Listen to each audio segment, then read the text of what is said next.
Are we good to go now? Okay. Hi. Good morning, everyone. This is Dilshad Nisar, Faculty of Academy of UPSC. And in this lecture, we are going to talk about the most interesting topic of philosophy, that is problem of evil. पहले तो इस lecture में ये देखेंगे कि problem of evil है क्या, और फिर उनसे रिलेटेड जितने भी PYQs होंगे वो हम सॉल्व करेंगे इसी लेक्चर में, या फिर at the end of the lecture हम इस सिचुएशन में आ जाएंगे, है ना, हम इस पोजीशन में आ जाएंगे कि जितने भी PYQs होंगे ऑफकोर्स हम लोग वो उसे काफ़ी इजीली सॉल्व कर सकेंगे। तो इसी बैकग्राउंड के साथ अब हम लोग क्या शुरू करने जा रहे हैं, प्रॉब्लम ऑफ एविल, है ना, कि ये प्रॉब्लम ऑफ एविल है क्या।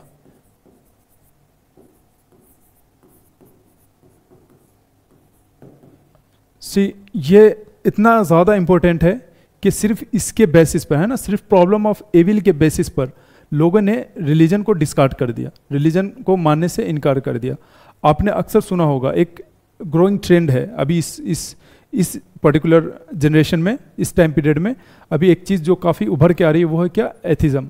एथिज्म की जो मेन बेस है, जो मेन पिलर है, वो उनमें से एक पिलर कौन सा है, प्रॉब्लम ऑफ एविल। आप किसी भी एथिस्ट से डिबेट करोगे या बातें करोगे, वो रिलीजन को डिस्कार्ड करेगा या गॉड के एग्जिस्टेंस को डिस्कार्ड करेगा, किसका यूज़ करते हुए, प्रॉब्लम ऑफ एविल को यूज़ करते हुए। फिर हमें इसे काफ़ी अच्छे से समझना होगा कि ये प्रॉब्लम ऑफ एविल है क्या सच में सिर्फ इस बेसिस पे आपको या हमें किसी भी रिलीजन को या गॉड के एग्जिस्टेंस को डिस्कार्ड करना चाहिए, पहला क्वेश्चन। फिर हम ये देखेंगे कि क्या प्रॉब्लम ऑफ एविल जो है वो है किसकी वजह से, रिलीजन की वजह से है, या गॉड की वजह से है, या डेफिनेशन ऑफ गॉड की वजह से है, या हम लोगों ने गॉड को जैसा समझा है उस वजह से है। ये चार चीज़ हम गौर करेंगे कब, at the end of the lecture. But अभी हम क्या करेंगे, अभी हम पहले ये देखेंगे एग्जाम पॉइंट ऑफ व्यू से कि ये प्रॉब्लम ऑफ एविल है क्या। आप किसी भी एक रिलीजियस आदमी से पूछेंगे कि सर हमें थोड़ा सा बताइए कि गॉड है क्या, जो सबसे पहला चीज़ वो बताएंगे वो क्या बताएंगे, एक नॉर्मल आदमी या आप किसी भी थिस्ट से, है ना, किसी भी रिलीजियस आदमी से पूछेंगे कि गॉड है क्या, तो वो बोलेंगे क्या कि God is all powerful. God क्या है, ओमनीपोटेंट है। अच्छा, और बताइए। फिर वो बताएगा गॉड क्या है, ओमनीसेंट है, कि गॉड को तो सब कुछ पता है। गॉड क्या है, ऑल नॉलेजेबल, उनको सब कुछ पता है ना, कोई ऐसी चीज़ ही नहीं जो वो नहीं जानते। फिर उनसे बोलोगे अच्छा और बताओ, फिर वो बोलेंगे क्या कि गॉड क्या है, बेनेवोलेंट है। गॉड क्या है, ऑल गुड, उससे अच्छा तो कोई हो ही नहीं सकता, है ना। इनफैक्ट अगर से उनसे अच्छा कोई हो सकता तो हम गॉड को सुपीरियर क्यों मानते। यानी ये तीन तो हमारा मेजर आर्गुमेंट होता ही है ना, या गॉड को लेकर हमारा मेजर अंडरस्टैंडिंग होता ही है कि हमारा गॉड कुछ भी कर सकता है, हमारा गॉड सब कुछ जानता है, और गॉड क्या है, बहुत ही दयावान है, बहुत ही दयालु है। फिर अब एथिज्म की तरफ से या नॉन रिलीजियस लोगों की तरफ से अब एक आर्गुमेंट आएगा, और वो आर्गुमेंट क्या आएगा, एविल एग्जिस्ट, एविल एग्जिस्ट।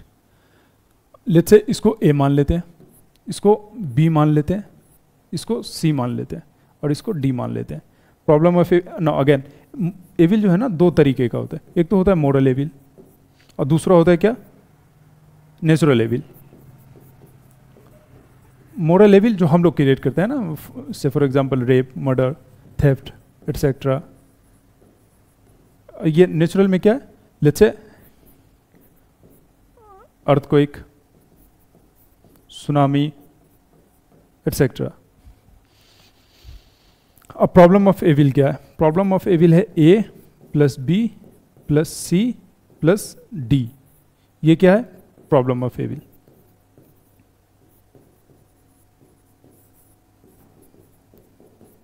सी, आप कह रहे हो कि गॉड जो है वो ओमनीपोटेंट है, वो कुछ भी कर सकता है, तो फिर ये एविल क्यों एग्जिस्ट कर रही है, एविल को क्यों नहीं खत्म कर देता। दूसरा आर्गुमेंट, आप कह रहे हो ओमनीसेंट है, आप ये भी कह रहे हो कि वो बेनोवेनेंट है, ऑल गुड है, तो कोई ऑल गुड गॉड अगर से है तो फिर इतनी सारी बुराइयां क्यों हैं, हम देख रहे हैं इतनी सारी सफरिंग क्यों है। There are so many child who is suffering from very bad disease, acute disease. आपने सुना होगा बबल बॉय सिंड्रोम, उसमें तो ऐसा है कि हम उसके सिम्टम्स पहचानते भी नहीं हैं और पेशेंट की डेथ हो जाती है। ऐसे बहुत सारे बच्चे हैं जो कैंसर से जूझ रहे हैं, ऐसे बहुत सारे बच्चे हैं जो एक ही किडनी लेकर पैदा हुए हैं, तो इस तरह की डिस्क्रिमिनेशन क्यों, है ना? और इस तरह की सफरिंग क्यों, पेन एंड सफरिंग? और से कोई बेनोवेलेंट गॉड है, कोई दयावान गॉड है, तो फिर ये एविल की है क्यों, है ना? ये रेप क्यों है, ये मर्डर क्यों है, निर्दोष लोग मारे जा रहे हैं? यही क्या है? Problem of evil. और इसी के बेस पे क्या रिलीजन को डिस्कार्ड किया जाता है। अब इसी से एक निकलता है क्या? Logical problem of evil. अब ये देखते हैं इससे लॉजिकल प्रॉब्लम क्या निकल रहा है। आप कह रहे हो कि गॉड क्या है? ओमनीपोटेंट है। आप कह रहे हो कि गॉड क्या है? ओमनीपोटेंट है। फिर एक बात बताओ, अगर से कोई इफ ओमनीपोटेंट गॉड एग्जिस्ट, अगर से कोई ओमनीपोटेंट गॉड एग्जिस्ट करता तब तो कोई बुराई होता ही नहीं। यानी if omnipotent God exist, God exist, there can be no evil. तब तो मतलब कोई बुराई हो ही नहीं सकता ना, क्योंकि वो तो कुछ भी कर सकता है। तो दुनिया में जितनी भी बुराई है वो मिनटों में खत्म कर देते। There can be no evil. क्यों? क्योंकि गॉड तो ओमनीपोटेंट है, एक सेकंड में सारी एविल खत्म कर देते। दूसरा, आप कह रहे हो कि गॉड क्या है? ओमनीसेंट है। अगर से कोई if an omniscient God exist,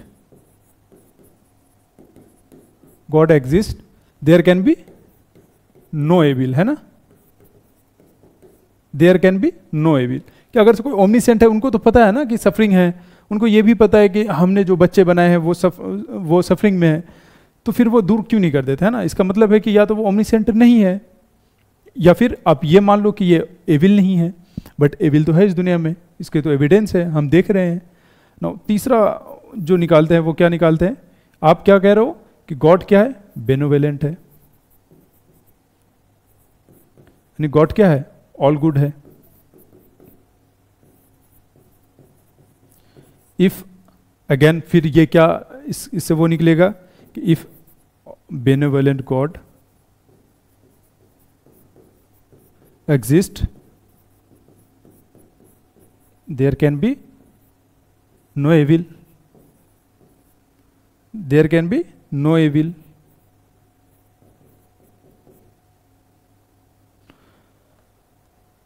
but ये इन सारे चीज़ों का हमारे पास कोई भी एविडेंस नहीं है। ओमनीपोटेंस का, ओमनीसेंस का या बेनोवेलेंट का हमारे पास कोई एविडेंस ही नहीं है।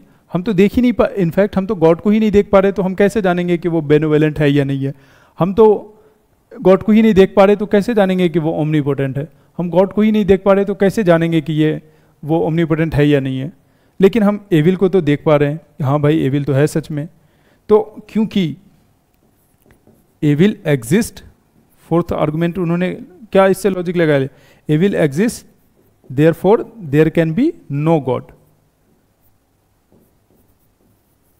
Therefore there can be no God.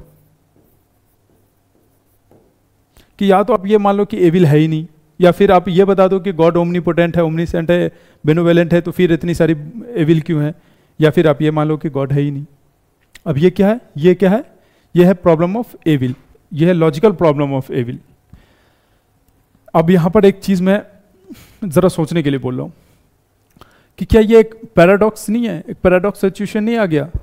In fact अगर से आप किसी एक नॉर्मल एडुकेटेड आदमी को ये इस तरह की चीज़ें बताए, तो वो सच में मान लेगा कि हाँ ये तो सही बात है। तो ये तो हमारे लिए एक पैराडॉक्स हो गया। इनफैक्ट अब ये पैराडॉक्स क्या होता है? सी, पैराडॉक्स एक ऐसा सिचुएशन होता है जहां पर हम बीच में खड़े होते हैं और हम तय नहीं कर पाते। लेट्स से एक एग्जांपल कास्ट का लेते हैं, कास्ट सिस्टम का लेते हैं ना। तो कास्ट में पैराडॉक्स क्या है कि जब हम रूरल एरिया में देखते हैं, एक लेट्स से हम यहाँ पर खड़े हैं, कास्ट इसके सेंटर में खड़े हैं और कास्ट सिस्टम को एनालाइज करने की कोशिश करते हैं। हमें एक एंड पे लगता है ऐसा कि नहीं यार कास्ट सिस्टम अब खत्म हो गया ना, अब नहीं रहा, वो बहुत पहले के ज़माने में होता था, अब तो ऐसा नहीं रहा।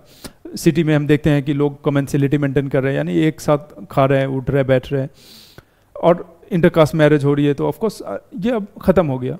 But on the other hand जब हम देखते हैं कि किसी गांव में सिर्फ एक दलित के को इसलिए मार दिया गया क्योंकि वो 2 रुपये बढ़ाने की बात कर रहे थे अपने डेली वेजेस में। तो और फिर इंटरकास्ट मैरिज करने की वजह से बहुत एक लड़के को जान से मार दिया गया। यानी कास्ट सिस्टम जो रूरल इलाका में काफ़ी रिजिड है। फिर हम ये तय नहीं कर पा रहे हैं कि सच में कास्ट सिस्टम खत्म हुआ है या नहीं हुआ है, हम बीच में रहते हैं, सेंटर में रहते हैं। उसको क्या बोलते हैं? पैराडॉक्स। क्या आपको ये जो डेफिनेशन है गॉड का, और गॉड को लेकर अब आपके एक पैराडॉक्स पैदा नहीं हो गया कि हाँ सच में अगर से गॉड होता तो फिर ये इतनी सारी बुराई क्यों है, और अगर से इतनी सारी बुराई है तो फिर ये गॉड ख़त्म क्यों नहीं कर देता?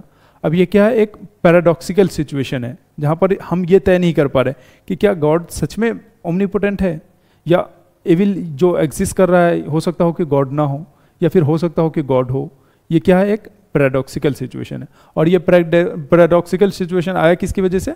Of course the problem of evil. This is due to the problem of evil.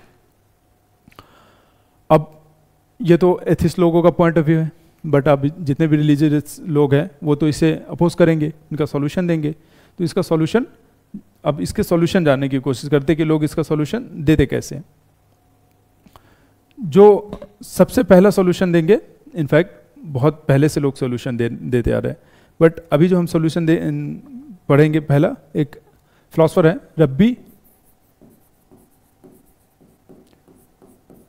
Harold Kushner. वो कहते हैं कि देखिए आपने जो कहा है ना, उन्होंने 1984 में ये चीज़ कही है। उन्होंने एक बुक लिखा था और उसी बुक में उन्होंने कहा कि देखिए आपने जो कहा है ना कि गॉड इज ऑल गुड, ये बात सही है। गॉड इतने अच्छे हैं कि वो सिर्फ उनको ये नहीं पता कि आप सफरिंग में हो, इनफैक्ट वो इतने अच्छे हैं कि आपका सफरिंग भी फील कर रहे हैं कि यस ये जो मेरा क्रिएशन है, या ये जो मेरा बच्चा है जिसे मैंने बनाया है, ये पीड़ित है, ये क्या है, ये दुख में है, ये दर्द में है, ही इज इन सफरिंग। और वो खुद भी फील कर रहे हैं, गॉड भी फील कर रहे हैं आपका पेन, वो इतने अच्छे हैं। फिर उन्होंने कहा कि ऑफ कोर्स गॉड क्या है? गॉड इज ओमनीसेंट, उन्हें सब पता है, उन्हें सब पता है, वो बहुत ही दयालु हैं, बहुत ही अच्छे हैं, and he is omniscient, he knows everything. Now but the third जो आपने कहा ना कि God is omnipotent, God is omnipotent, ये नहीं है, गॉड कुछ कर नहीं सकता। नाउ गॉड एविल क्यों नहीं खत्म कर देता? Why? Because he can't do anything, he is not omnipotent. अब इससे तो सॉल्यूशन निकल गया है ना, प्रॉब्लम ऑफ एविल का सॉल्यूशन निकल गया कि भाई जब कोई कुछ कर, गॉड तो ओमनीपोटेंट है ही नहीं, तो फिर तो वो एविल को खत्म ही नहीं कर सकता।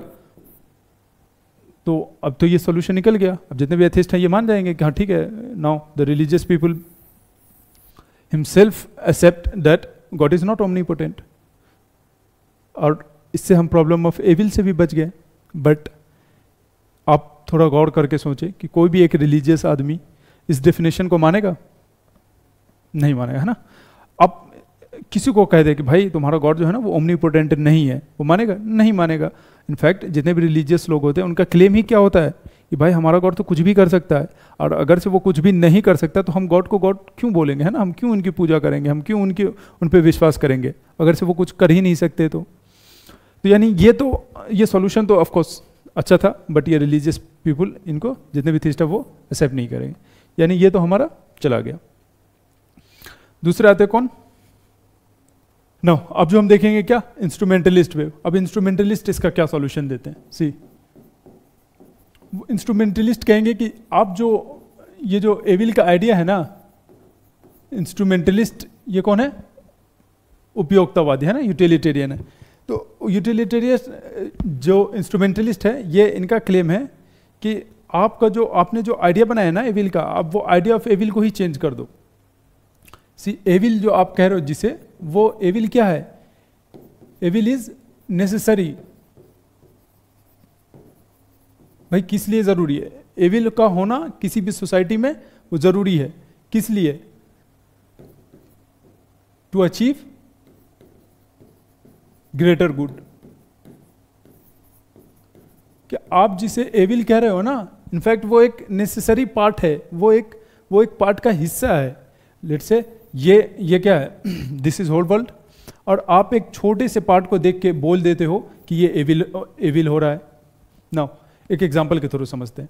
जो हमारे साथ जो सबसे दुख भरी कहानी होती है वो क्या होता है कि जब हमारा कोई चाहने वाला, हमारे साथ रहने वाला, हमारे पेरेंट्स या हमारे भाई बहन कोई हमें छोड़कर चला जाता है हमेशा के लिए, है ना, और हम उसे क्या मानते हैं कि वो एक एविल है। मगर आप सोच के देखिए कि अगर से कोई इंसान आज तक मरता ही नहीं तो क्या ये दुनिया रहने के लायक रहती? No, of course not. तो यानी कुछ तो एविल का होना जरूरी है ना। हम सिर्फ एक छोटे से चीज को देखकर पूरी दुनिया पे अप्लाई कर देते हैं, यानी एक पर्टिकुलर केस को देखकर पूरा यूनिवर्सल स्टेटमेंट दे देते हैं कि नहीं भाई बहुत बुरा हुआ ये। मगर जो एविल है आप उसको पहले यहाँ पूरे वर्ल्ड के नज़रिए से देखो आप कि क्या वो एक नेसेसरी प्लान का हिस्सा है या नहीं है।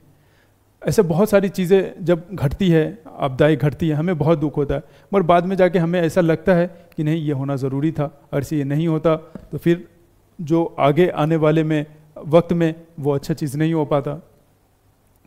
तो पहला क्या है कि आप ये आइडिया में चेंज करो, आइडिया ऑफ एविल को ही चेंज कर दो, पहला। दूसरा इनका क्लेम क्या है कि God use evil.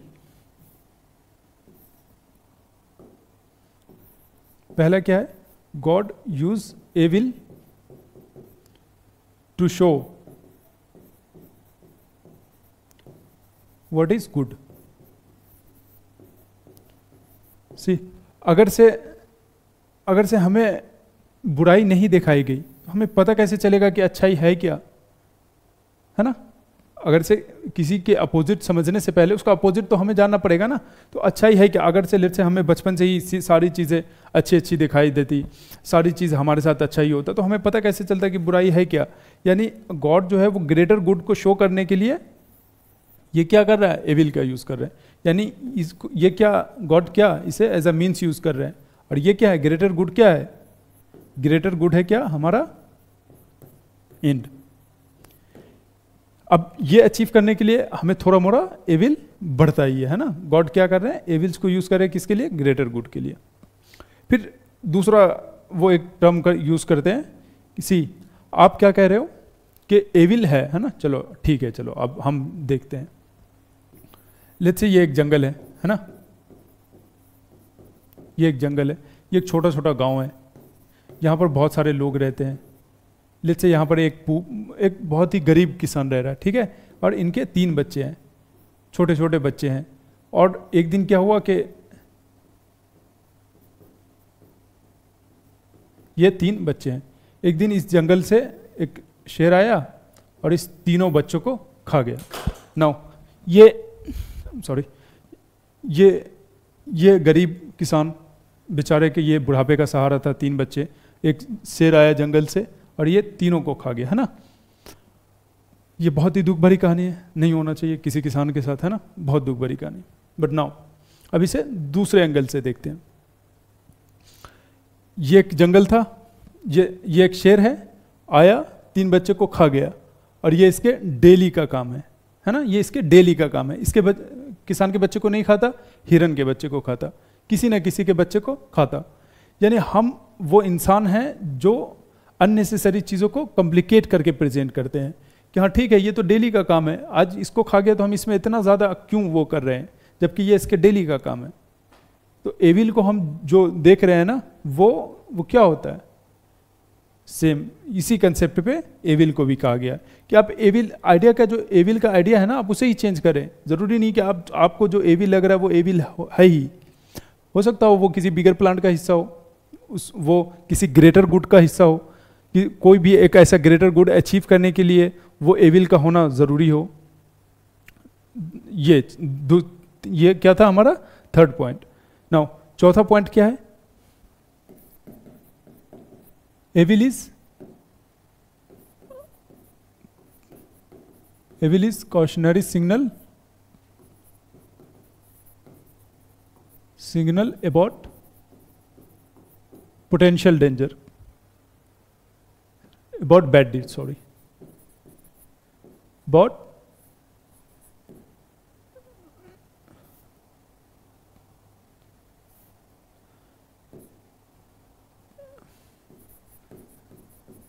about bad deeds। Evil क्या है? कॉशनरी सिग्नल है, किसका? बैड डीड्स का। इसको कैसे समझते हैं? आपने अक्सर सुना होगा जब गांव में भूकंप आती है या कहीं भी, तो लोग जितने भी रिलीजियस लोग होते हैं वो क्या कहते हैं कि हमारे कर्म ही ऐसे हैं जिसके फल हमें मिल रहे हैं, अगर से इंसान अच्छे हो जाते हैं तो ये सब थोड़ी आता। यानी एविल क्या है? एविल से हमें पता चलता है कि सारी चीज़ें सही नहीं चल रही है। एक फिलोसफर है, वो कहते हैं कि नेचर जो है ना, नेचर के पास ये पावर है ये बताने का कि कब कौन सी चीज़ें गड़बड़ हो रही है। अगर से थोड़ा भी कोई चीज़ गड़बड़ हुआ तो नेचर हमें इंडिकेट कर देता है। किसके ज़रिए? नेचुरल एविल के ज़रिए, अर्थक्वेक के ज़रिए, सुनामी के ज़रिए, रैन के ज़रिए, टोर्नेडोज के ज़रिए, साइक्लोन के ज़रिए, एंड एटसेट्रा एटसेट्रा। इन सब चीज़ों के ज़रिए हमें बताया जाता है कि सोसाइटी में अभी सब सही नहीं हो रहा। तो एविल क्या है? एविल एक कॉशनरी सिग्नल है, ये बताने के लिए, इंडिकेट करने के लिए कि देखो धरती पे सब कुछ ना बराबर नहीं चल रहा, चेंज लाओ इसमें। ये हो गया। नाउ फिर एक और वो क्या है कि अब इसका क्रिटिसिज्म देखते हैं ना। नाउ आप कह रहे हो, सबसे पहला चीज, आपका क्लेम क्या था कि एविल का जो आइडिया है ना, आप आइडिया को चेंज कर दो, आप आइडिया को चेंज कर दो। फिर ये कहते हैं कि ठीक है, आइडिया चेंज करने से क्या सॉल्यूशन निकलेगा?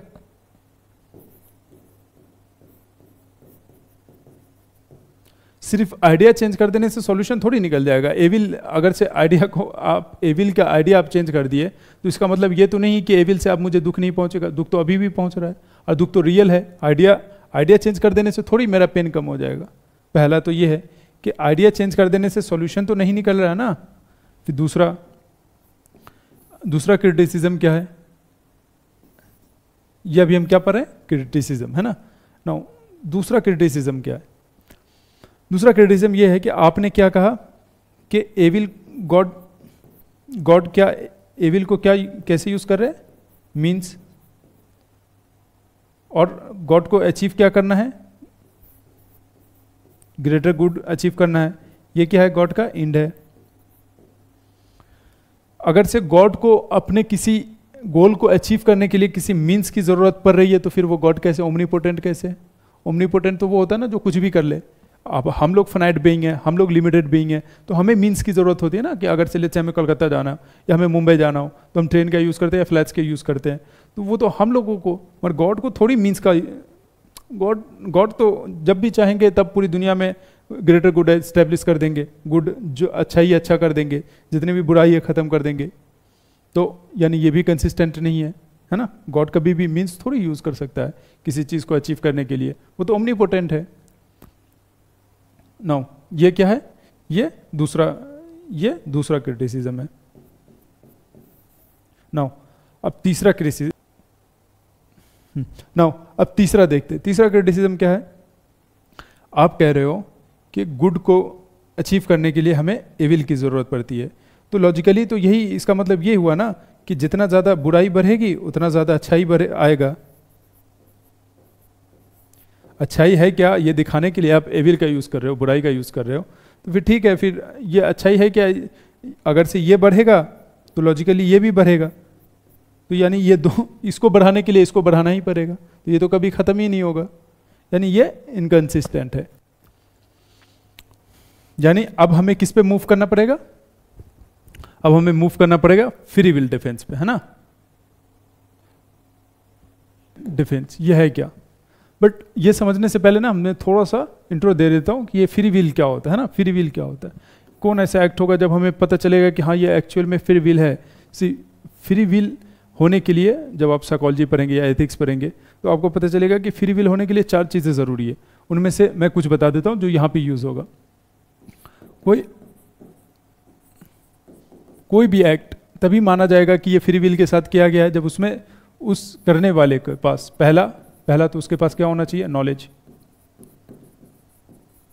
कि मुझे तो पता ही नहीं था कि यह हानिकारक है वरना मैं नहीं चूज करता। यानी पहला चीज क्या है फ्री विल के लिए? नॉलेज।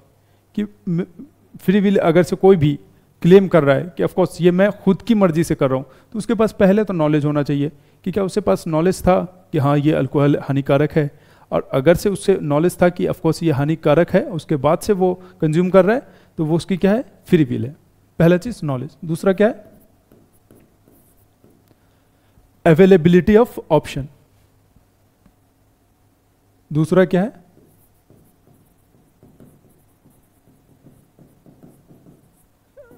अवेलेबिलिटी ऑफ ऑप्शन, कि देखो हमको पता तो था कि यह हानिकारक है, मगर मैं क्या करूं, मेरे पास ऑप्शन ही नहीं था, है ना, कि अगर से मेरे पास ऑप्शन होता तो मैं कुछ और करता, I could have acted otherwise. तो मेरे पास तो ऑप्शन ही नहीं था, तो मैं क्या ही करता। तो फ्री विल के लिए क्या दूसरी चीज़ है जो ज़रूरी है, वो क्या है, अवेलेबिलिटी ऑफ ऑप्शन। जो तीसरी चीज़ ज़रूरी है वो क्या है,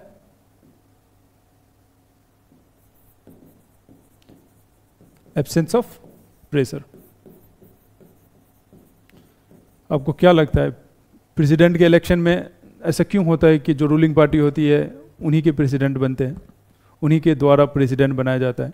इसका मतलब है कि जितने भी एमएलएज एमपी उसमें पार्टिसिपेट करते हैं उन पे डायरेक्ट और इनडायरेक्ट प्रेशर तो रहता ही होगा। तो वो लोग जो वोट कास्ट करते हैं तो क्या उनका वो अपना वोट होता है, वो फ्री विल का वोट होता है? नहीं। क्यों?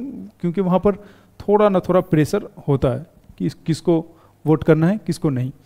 यानी अगर से मैं पीयर प्रेशर में आके, है ना, पीयर प्रेशर में आके या फिर किसी भी तरह के डायरेक्ट या इनडायरेक्ट इन्फ्लुएंस में आके किसी के कोई भी डिसीजन ले रहा हूँ तो वो फ्री विल के डिसीजन में नहीं आएगा। अभी हम ये क्यों समझ रहे हैं? क्योंकि हमें ये समझना है, तभी हम समझ पाएंगे कि यह है क्या। तो यानी अगर से उसमें कोई भी फ्री विल कब होगा, जब उसमें कोई भी प्रेशर ना हो मेरे ऊपर, तभी माना जाएगा कि हाँ फ्री विल के साथ हुआ। मेरे पास प्रॉपर नॉलेज हो उस चीज़ का, पहला। दूसरा क्या, अवेलेबिलिटी ऑफ ऑप्शन, कि हमारे पास बहुत सारा ऑप्शन हो, और तब ये क्या होगा, फ्री विल होगा। तब कोई जो एक्ट करूंगा तब क्या होगा, मैं अकाउंटेबल हूंगा। क्यों? क्योंकि मैं अपने फ्री विल से किया हूं। अब आते हैं इस पे।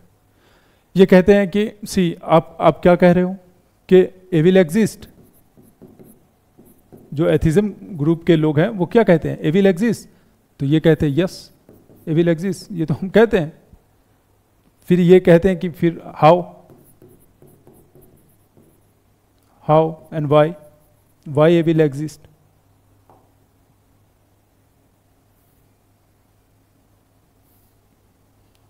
वाई एविल एग्जिस्ट, ये किनका, ये इनका क्लेम है। फिर अब ये आंसर देते हैं, evil exist because we have free will.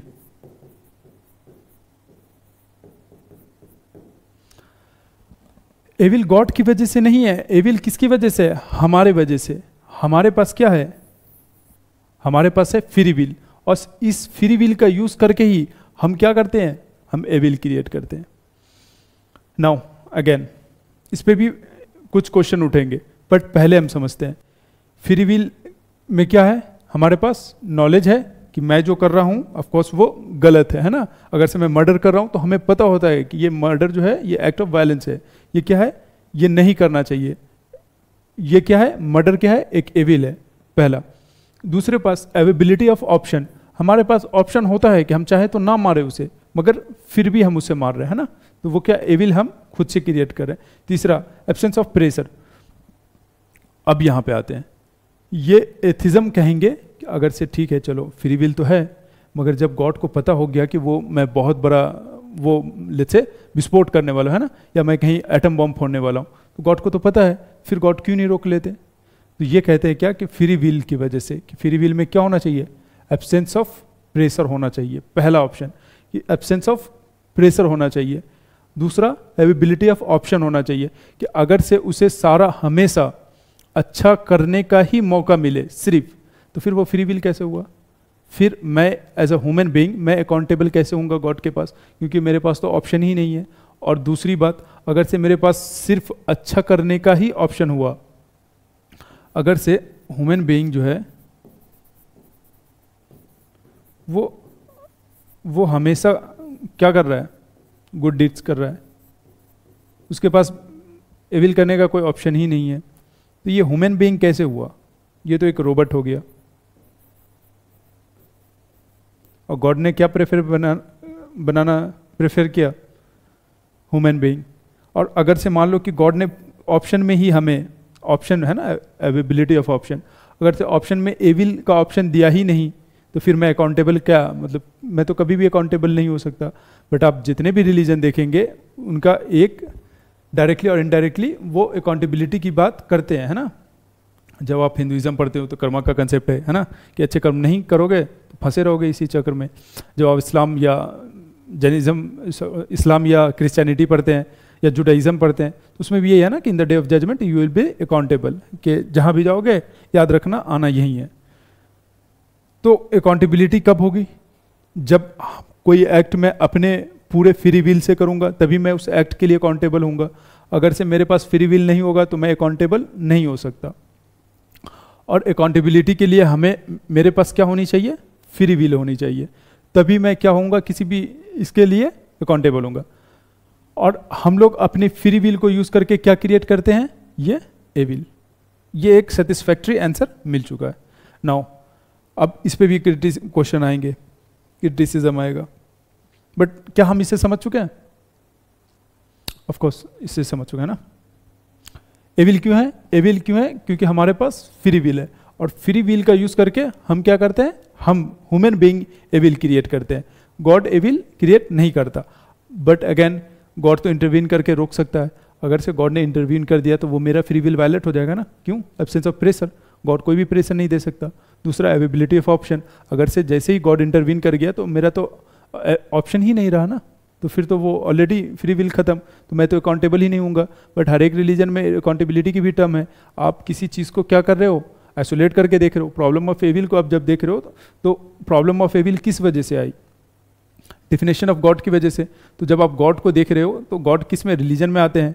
God ने सिर्फ और सिर्फ ये तो नहीं कहा that I am omnipotent, God ने तो ये भी कहा है कि हाँ यू आर अकाउंटेबल। तो आप सारी चीज़ों को एक साथ देखोगे ना।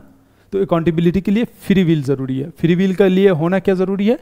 Both good deeds and bad deeds. अगर से सिर्फ अच्छे डीड्स होते रहेंगे तो वो फ्री विल नहीं होगा, अवेबिलिटी ऑफ ऑप्शन नहीं होगा। और अवेबिलिटी ऑफ ऑप्शन तब कहा जाता है जब आपके पास अच्छा और बुरा दोनों करने के ऑप्शन हो। अब इस पे ऑप्शन नो, अब जो इसका क्रिटिसिज्म हम देखेंगे ना, उसमें कोई दम ही नहीं रहेगा। अगर से हम ये नहीं देखते कि फ्री विल के लिए हमें चाहिए क्या, तो फिर बात नहीं बनती। इसका पहला क्रिटिसिज्म है कि लेट्स से गॉड तो ओमनीसेंट है, और आपने कहा कि गॉड को सब कुछ पता है। जब गॉड को ये पता था कि लेट्स से हिटलर के बारे में, कि गॉड ने जब हिटलर को बनाया होगा तो उसे तो पता रहा होगा कि ये हॉलोकॉस्ट करेगा, 6 मिलियन ज्यूज़ को जलाकर मार देगा, किसी चैम्बर में रख के केमिकल से मार देगा। तो फिर गॉड ने उसे पैदा क्यों होने दिया, है ना। ये क्वेश्चन था कि गॉड, ये ठीक है अपने फ्री विल से ही करेगा, मगर गॉड उनको पैदा क्यों होने दिए? ये क्या है? ये एक पहला क्रिटिसिज्म है। अगेन फिर से हम वहाँ पर जाएंगे कि गॉड अगर से मान ले कि उसे इंटरवीन कर दे रहा है कहीं पर भी, उसके क्रिएशन से पहले भी या क्रिएशन के बाद भी, तब भी तो वो आदमी जो हिटलर है लेट से, वो तो अकाउंटेबल नहीं होगा उस चीज़ के लिए। क्या वो अकाउंटेबल होगा? ऑफ कोर्स नॉट, है ना। वो अकाउंटेबल नहीं होगा, पहली चीज़। दूसरी चीज़ ये है कि we are human being, our knowledge is limited and our thinking capacity is limited and we are limited in space and time. God का जो नॉलेज है वो काफ़ी अलग है। 20 का क्वेश्चन नाउ अभी से थोड़ा देखते हैं ना, इसे सॉल्व कैसे करेंगे। सी, जब भी मेंस में क्वेश्चन आए ना, पहले तो ये देख लो कि ये पूछा कितने मार्क्स में, और ये पूछा क्या पर, ये क्रिटिकल पूछा है या सिर्फ डिस्कस पूछा है या कमेंट पूछा है। डिपेंड करता है कि वो पूछा क्या है, इस वजह हमारा आंसर उसी शेप में होगा और उसी तरह से होगा। तो यहाँ पर क्या पूछा है, बस सिर्फ डिस्कस कर दीजिए, है ना, कि ये प्रॉब्लम ऑफ एविल है क्या, डिस्कस करना है। पहले आपको प्रॉब्लम ऑफ एविल किस वजह से इंट्रो में बताना है। इंट्रो आपका कितना होगा? 30 से 40 वर्ड्स का, बस that is more than enough. 30 to 40 words. इसमें क्या बताएंगे? इसमें बताएंगे भाई प्रॉब्लम ऑफ एविल जो है वो गॉड की वजह से नहीं, डेफिनेशन ऑफ गॉड की वजह से, पहला चीज़। तो छोटा सा वो देकर फिर हम मैन अपने किस पे आ जाएंगे? बॉडी पे आ जाएंगे। बॉडी हमारा कितना होगा? अगर से ये 30 आपने 30 वर्ड्स में लिखा है इंट्रो, तो ये हमारा बॉडी कितना का होगा? 120 वर्ड्स का। इसमें हम क्या देंगे? इसमें हम बताएंगे वो प्रॉब्लम ऑफ एविल क्या है, कि आप कह रहे हैं कि God is omnipotent,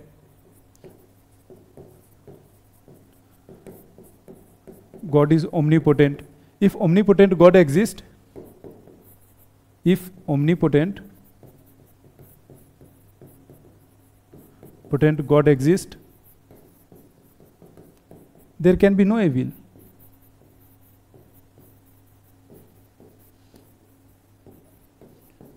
There can be no evil. Now अब सेम आप सारे इसको मैंने ओमनीपोटेंट के ऊपर लिखा है, आप क्या करोगे फिर ओमनीसेंट पे लिखोगे, फिर बेनोवेलेंट पे लिखोगे, और कंक्लूजन में क्या निकालोगे, जब ओमनीसेंट का निकालोगे फिर तब भी यही निकालोगे, there can be no evil. Omniscient का भी जब बेनोवेलेंट का भी कंक्लूजन निकालोगे तो क्या निकालोगे, there can be no evil, और फिर उसके बाद बोलोगे कि evil exist therefore there is no God at all. फिर उसके बाद या फिर आप ये भी लिखोगे, क्योंकि ये 15 मार्क्स में आपको 120 मार्क्स तक जाना है, 120 वर्ड्स तक जाना है, तो आपको क्या लिखना पड़ेगा, either God does not exist at all और गॉड लैकिंग सम पावर, है ना। जब हम ये क्लेम करते हैं कि God is omnipotent, God is omniscient, तो ऑफकोर्स उस ओमनीसेंट में कुछ ना कुछ आप गॉड जो है वो लैक करता है पावर का। ये हो गया क्या हमारा ये बॉडी, मेन बॉडी है ना। अब हमारा एक प्यारा सा कंक्लूजन, अगर से ये लेट्स से ये 40 वर्ड में आपने लिख रखा है, ये 120 वर्ड्स में आपने लिखा, तो ये कितना हो गया 160, यानी हमारे पास कितने वर्ड्स बचे अब 40 वर्ड्स बचे। 40 वर्ड्स में प्यारा सा जो भी आपने लिखा है उसको वो कर दे, दोनों साइड का फ्री विल डिफेंस देके। जब भी प्रॉब्लम ऑफ ये एविल के डिस्कस हो उसमें फ्री विल का जरूर देना, है ना। तो आपको या तो आप इसमें थोड़ा सा कम कर दो, 100 वर्ड में ही इसे समेट कर 20 वर्ड्स में फ्री विल को इंट्रोड्यूस कर देना, 20 to 30 वर्ड्स में, और फिर प्यारा सा कंक्लूजन, ताकि आपका एक होलिस्टिक आंसर हो जाए। हमेशा याद रखना, जब आप अगर से होलिस्टिक आंसर नहीं लिखोगे ना, आपको मार्क्स नहीं मिलेंगे। मैं जब भी वो लिखता था, आंसर लिखता था, मैं 3 से 4 पर्सपेक्टिव से लिखता था। मैं जानबूझकर अपने आंसर को डाइवर्सिफाई करता था, अगर से वो पॉसिबल है तो मैं जानबूझ के करता था, और आपको भी करना चाहिए, इससे मार्क्स मिलते हैं और हमारे आंसर में इनरिचमेंट भी बढ़ता है ना, वो तो ऑफ कोर्स वो करना ही चाहिए। एक और क्वेश्चन देखते हैं ना, अब एक और क्वेश्चन देखते हैं। 2021 का एक और क्वेश्चन देखते हैं। 2021 में क्या पूछा गया कि हमने वो इनफैक्ट वो डिस्कस भी करा कि वो बस बता दीजिए कि ये जो पैराडॉक्स ऑफ, ये क्या फिर क्या बोल रहा है डिस्कस करने के लिए, क्या डिस्कस करने के लिए, पैराडॉक्स जो हमने अभी बात करा था,